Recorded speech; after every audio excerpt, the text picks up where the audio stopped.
కృష్ణకుమార్ చేసిన అరాచకాల గురించి రాజ్ని వివరించమని అడుగుతాడు సాగర్. ఆ విషయాలన్నీ ఎందుకని సాగర్ని రాజ్ తిరిగి ప్రశ్నిస్తాడు.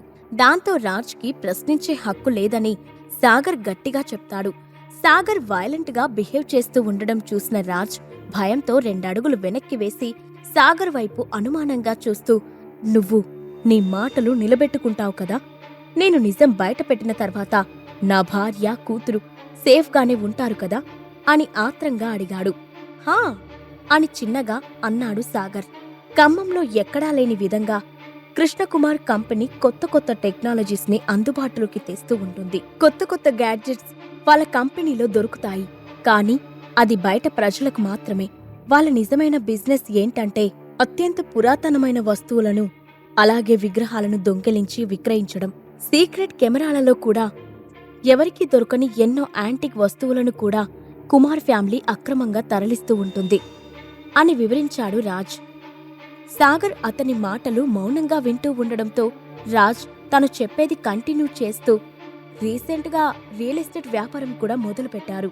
దాని వెనుక కూడా ఒక సీక్రెట్ బిజినెస్ ఉంది అని చెప్పాడు. ఏంటా సీక్రెట్ బిజినెస్ అని గంభీరంగా అడిగాడు సాగర్. ఇంకేంటి, డ్రగ్స్. కృష్ణకుమార్ డ్రగ్స్ అమ్మడంలో నిష్ణాతులు.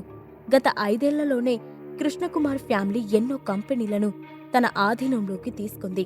వాటన్నింటికీ ఫండ్స్ ఎక్కడి నుంచి వచ్చాయి అనుకుంటున్నావు? ఈ డ్రగ్స్ ద్వారానే అని ప్రశాంతంగా చెప్పాడు రాజ్. నువ్వు నిజమే చెప్తున్నావా అని ఆశ్చర్యంగా అడిగాడు సాగర్. అతను రాజ్తో మాట్లాడి మంచి పని చేశాను అని అనుకుంటూ ఉన్నాడు. కుమార్ ఫ్యామిలీ చేసే అరాచకాలను సాక్ష్యాలతో బయటపెడితే తప్ప కృష్ణకుమార్ అంత తేలిగ్గా లొంగడు అని సాగర్కి తెలుసు. అందుకే పూర్తి ఆధారాలతో కృష్ణకుమార్ని పట్టించాలనుకుంటున్నాడు. నేను నిజమే చెప్తున్నాను, కానీ కృష్ణకుమార్ ఒక జిత్తుల మారి నక్కలాంటివాడు.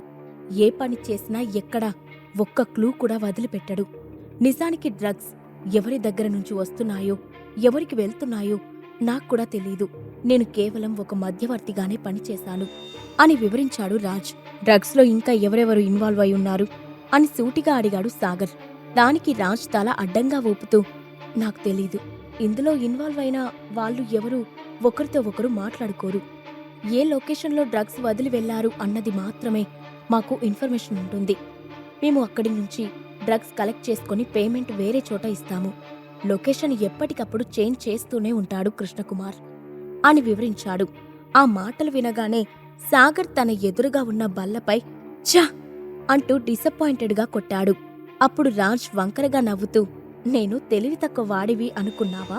కృష్ణకుమార్ చెప్పిన ప్రతి ప్లేస్లోనూ నేను ఒక సీక్రెట్ కెమెరాని అమర్చాను అని కేవలం తనకు మాత్రమే తెలిసిన నిజాన్ని బయటపెట్టాడు. దాంతో రాజ్ కూడా కృష్ణకుమార్కి అంత నమ్మకస్తుడిగా పని చేయలేదు అని సాగర్కి అర్థమైంది. ఆ వీడియోస్ అన్నీ ఒక పెన్ డ్రైవ్లో భద్రపరిచి నాకివ్వు అని సీరియస్గా చెప్పాడు సాగర్. ఇప్పుడు బాల్ నా కోర్టులో ఉంది. నా డిమాండ్స్కి ఒప్పుకుంటేనే నీకా పెన్ డ్రైవ్ని ఇస్తాను అని స్థిరంగా చెప్పాడు రాజ్. నాతో డీల్ మాట్లాడే పొజిషన్లో నువ్విప్పుడు లేవు. అది నీకు అర్థం కావట్లేదా అని ఎరుపెక్కిన మొహంతో అన్నాడు సాగర్. నా డిమాండ్కి ఒప్పుకుంటే నీకు కేవలం డ్రగ్స్ విషయమే కాదు, కృష్ణకుమార్ ఇల్లీగల్ బిజినెస్కి సంబంధించిన ప్రతి ఒక్కటి ఆధారంతో సహా నీ ముందు ఉంచుతాను. నా డిమాండ్ కేవలం ఒక్కటే, నాకు డబ్బు కావాలి. నేను నా ఫ్యామిలీ జీవితాంతం సుఖంగా ఉండాలి అని చెప్పాడు రాజ్. డబ్బులు ప్రాబ్లం కాదు, కానీ ఇప్పుడు నీ భార్య, కూతురు నా చేతుల్లోనే ఉన్నారు. అయినా ఏ ధైర్యంతో నాతో డీల్ మాట్లాడుతున్నావు అని అడిగాడు సాగర్.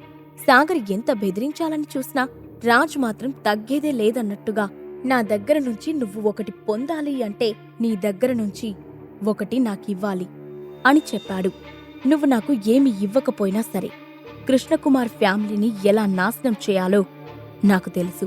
పైగా నీలా యాటిట్యూడ్ చూపించేవాళ్ళు నాకస్సలు నచ్చరు అంటూ మాటకి మాట సమాధానం చెప్పాడు సాగర్. అలా ఆ రోజు రాత్రంతా వాళ్ళిద్దరూ వాదించుకుంటూనే ఉన్నారు. తర్వాత రోజు ఉదయమే నందకిషోర్ అలాగే జయదేవ్ బిల్లా కలిసి కృష్ణకుమార్ బిజినెస్లు అన్నిటినీ దెబ్బతీయాలని చూశారు.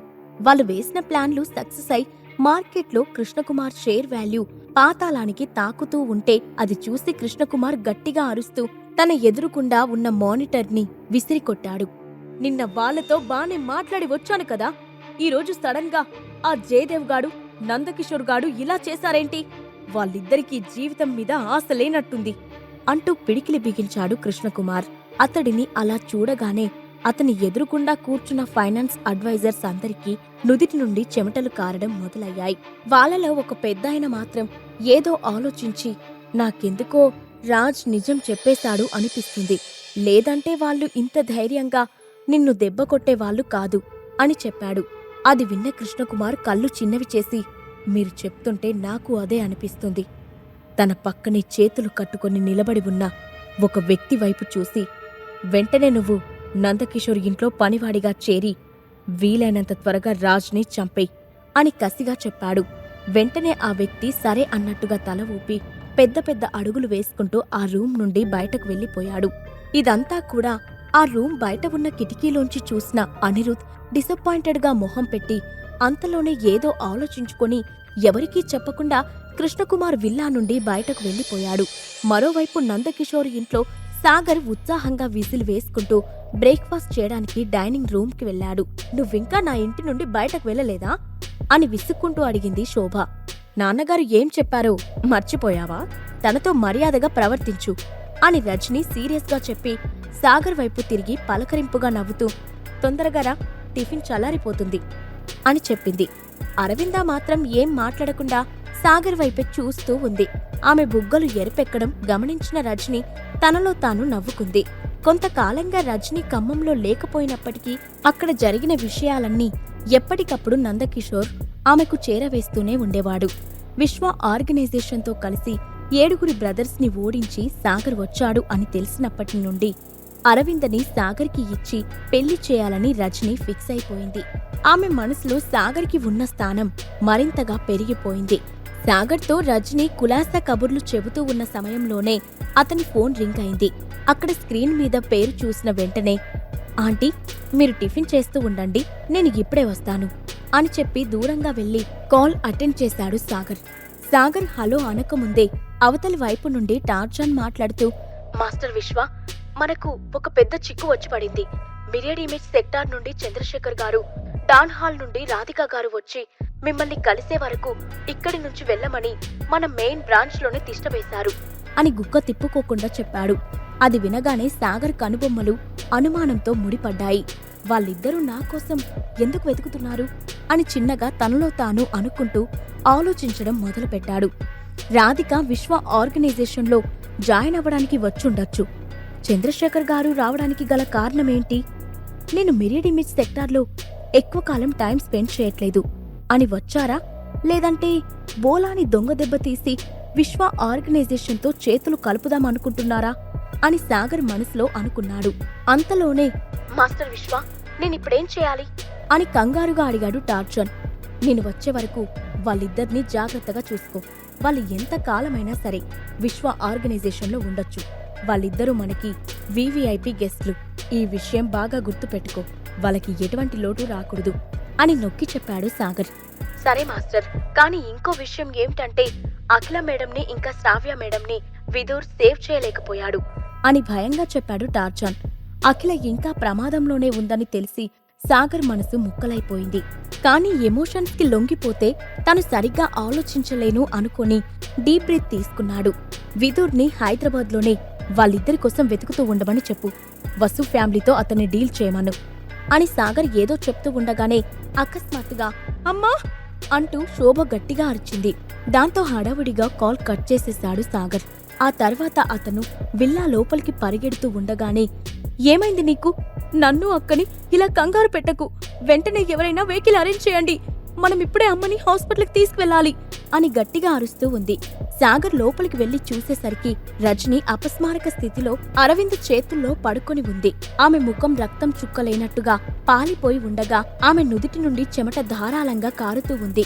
ఆమె శరీరంలో ఉన్న ఎనర్జీ అంతా డ్రైన్ అయిపోతున్నట్టుగా సాగర్ గమనించాడు. దాంతో, ఆంటీకేమైంది అని కంగారుగా అడిగాడు. మాకు అదే అర్థం కావట్లేదు.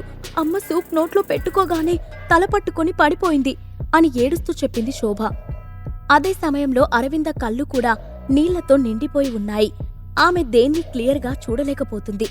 అంతలో అక్కడి సర్వెంట్ పరిగెత్తుకుంటూ వచ్చి మేం హాస్పిటల్కి ఆల్రెడీ ఇన్ఫార్మ్ చేశాం, వాళ్ళు డాక్టర్ని పంపిస్తామన్నారు అని చెప్పాడు. అప్పుడు సాగర్ రజనీ పల్స్ పట్టుకొని చూసి ఇంకొక క్షణం ఆలస్యం చేసినా ఆంటీ మనకు దక్కరు అంటూ రజనీని అతని భుజంపై వేసుకుని మెయిన్ ఎంట్రెన్స్ వైపు పరిగెత్తడం మొదలుపెట్టాడు. మరోవైపు హైదరాబాద్లో అరిటాకు హోటల్లో సాగర్ తల్లిదండ్రులు టిఫిన్ చేస్తూ ఉన్నారు. మనమిక్కడికి వచ్చినట్టు సాగర్కి చెప్దామా అని నిదానంగా అడిగింది సునంద. సాగర్కి చాలా పనులు ఉన్నాయి, తను జీవితంలో ఎన్నో సాధించాలి అనుకుంటున్నాడు, మనమతన్ని డిస్టర్బ్ చేయకపోవడమే మంచిది అని అంతే నిదానంగా చెప్పాడు మురళీధర్. ఇంకా ఇక్కడ మనం చూడాల్సిందేమీ మిగల్లేదు, మన ఊరికి తిరిగి వెళ్ళిపోదాం అని దీనంగా చెప్పింది సునంద. ఆ తర్వాత కొంతసేపటికే వాళ్ళు తమ విల్లాకి వెళ్లి అన్నీ ప్యాక్ చేసుకుని వాళ్ళ ఊరికి బయలుదేరారు. వాళ్ళు వెళ్లిన 10 నిమిషాలకే కొంతమంది వ్యక్తులు ఆ విల్లా దగ్గరికి వచ్చారు. వాళ్లలో బలదేవ్ ఆకాశాన్ని అంటుతున్న ఆ విల్లా వైపు చూస్తూ సాగర్ తల్లిదండ్రులు ఇక్కడే ఉంటున్నారన్నమాట అని అన్నాడు. అతని వెనకే ఉన్న ఒక వ్యక్తి అవును లీడర్, వాళ్ళు ఎప్పటినుంచో ఇక్కడే ఉంటున్నారు అని సమాధానమిచ్చాడు. మీరందరూ లోపలికి వెళ్లి వాళ్ళిద్దరినీ బంధించండి, ఆ ముసలోళ్ళు మొండికేశారంటే వాళ్ళకి మత్తివ్వండి, వాళ్లపై దాడి చేయడానికి కూడా మీరు వెనకాడద్దు అని కసిగా చెప్పాడు బలదేవ్. దాంతో దాదాపు 15 మంది ఆ విల్లా లోపలికి ప్రవేశించారు. అలా వెళ్లిన వాళ్ళు వెళ్లినట్టే ఒట్టి చేతులతో తిరిగి రావడం చూసిన బలదేవ్ చిరాగ్గా మొహం పెట్టి సాగర్ తల్లిదండ్రులెక్కడా అని మొహం చిట్లించి అడిగాడు. వాళ్ళు లోపల లేరు, విల్లా అంతా ఖాళీగా ఉంది అని సమాధానమిచ్చాడు ఒక వ్యక్తి. ఖాళీగా ఉండడమేంటి, మీరు సరిగ్గానే చూసారా, వాళ్ళమ్మ కూడా లోపల లేదా అని అనుమానంగా అడిగాడు బలదేవ్. మేము విల్లా అంతా పరిశీలించి చూశాము, కిచెన్లో ఇంకా తడిగా ఉంది, దాన్ని బట్టి వాళ్ళు ఇప్పుడిప్పుడే ఇక్కడి నుండి బయలుదేరి ఉండొచ్చని అంచనా వేస్తున్నాము అని చెప్పాడు బలదేవ్ స్టూడెంట్. వాళ్ళకి మనమిక్కడికి వస్తున్నామని ముందుగానే ఇన్ఫర్మేషన్ వచ్చిందా, ఎవరైనా న్యూస్ లీక్ చేశారా అని తనలో తాను ఆలోచించుకోవడం మొదలుపెట్టాడు బలదేవ్. ఎంత ఆలోచించినా సరే ఈ న్యూస్ సాగర్కి లీక్ చేసే వ్యక్తులు ఎవరు అతనికి గుర్తు రావట్లేదు. దాంతో అక్కడున్న మనుషుల్ని చూస్తూ మీరు సాగర్ పేరెంట్స్ తిరిగి వచ్చే వరకు ఇక్కడే ఉండండి, వాళ్ళు వచ్చిన వెంటనే నాకు ఇన్ఫర్మేషన్ అందించండి అంటూ హడావుడిగా అక్కడి నుంచి వెళ్లిపోయాడు బలదేవ్. మరోవైపు ఖమ్మం హాస్పిటల్లో రజనీ పరిస్థితి సీరియస్గా ఉందని ఆమెను చెక్ చేసిన డాక్టర్ చెప్పాడు. రజనీకి ఏమైంది, సాగర్కి అలాగే రాజ్కి మధ్య డీల్ కుదిరిందా? ఈ ప్రశ్నలకు సమాధానాలు తెలుసుకోవాలంటే నెక్స్ట్ ఎపిసోడ్ వినాల్సిందే. క్రింద ఇచ్చిన లింక్ ని క్లిక్ చేసి పాకెట్ ఎఫ్ఎం యాప్ ని ఇన్స్టాల్ చేసుకోండి. Stay tune to pocket FM.